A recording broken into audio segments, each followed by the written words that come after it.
m'appelle Joël Goya, j'ai 19 ans, je joue à l'Atlético de Madrid et j'habite à Noisy-le-Sec. J'ai tout fait ici, j'ai fait l'école, mon école elle est juste là, l'école Coutreau. Après j'étais au collège Jacques Prévert et le lycée par contre j'ai pas fait ici, le lycée j'étais en centre de formation. Je pense que je connais un peu tout ici et de voir le centre-ville, les installations, que la ville s'élève, ça fait plaisir. Depuis tout petit, je supporte une équipe, c'est Manchester United et j'ai des modèles comme Paul Scholes, Pogba, Kanté, un peu tous les milieux de terrain, comme je suis milieu de terrain. C'est avec ma famille, avec mon grand frère, on faisait un contrat, on jouait. Après un peu plus vers la médiathèque, j'ai joué un peu partout, mais mes premiers terrains c'est ici à la mairie. Je suis milieu de terrain défensif ou relayeur et mon rôle c'est de récupérer des ballons, distribuer des ballons, quand même marquer aussi. À Noisy, c'était plutôt du foot avec mes copains, on rigolait, on jouait. On était quand même repérés et après je suis parti à Drancy parce qu'ils avaient un niveau plus au-dessus, il y avait des catégories plus au-dessus. C'est à partir de là-bas que je me suis fait repérer ou que des clubs professionnels m'ont repéré et que j'ai commencé à faire mes premiers tests dans des clubs professionnels. Et après Laval. Et Laval, j'ai fait 2 ans et à Lille, je suis resté 1 an. C'était plus structuré, plus pro, plus de moyens. Et après, l'Atlético, ils sont arrivés et c'est pas un club qu'on refuse, c'est l'un des plus gros clubs européens. Je pense qu'aucun jeune ne l'aurait refusé, je pense. Au début, c'était compliqué parce que je devais m'acclimater. J'étais tout seul, il fallait que je délivre moi-même. C'est-à-dire que j'ai dû me développer, grandir. Mais après, j'ai eu le soutien de ma famille, de mon agent, de mes amis.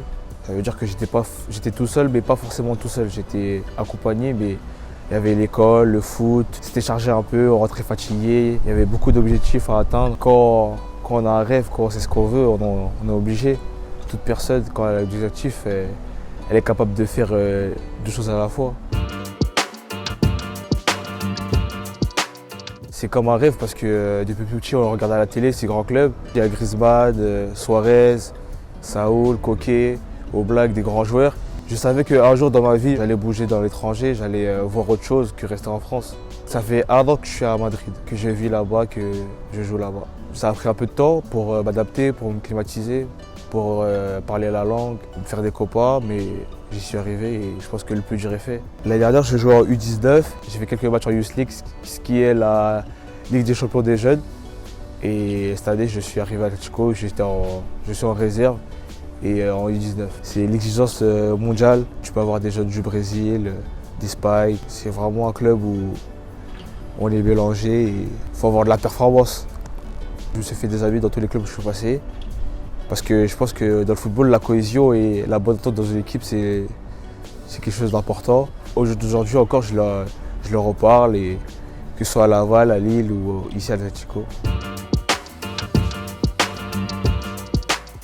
Dans 5 ans, je me vois dans les plus grands terrains d'Europe, dans les plus gros stades, à jouer devant des millions de spectateurs. Et je pense que je suis déjà dans un club de rêve et je pense que le fait de réussir à Atlético, c'est déjà quelque chose de grand. C'est un rêve de porter le maillot des Bleus et j'espère, pourquoi pas, le porter d'ici quelques années, j'espère.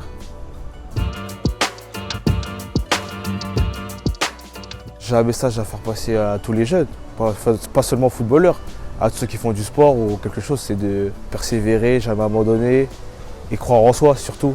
La chose la plus importante, c'est de croire en soi. Parce qu'il n'y a personne qui peut croire autant en soi que toi-même.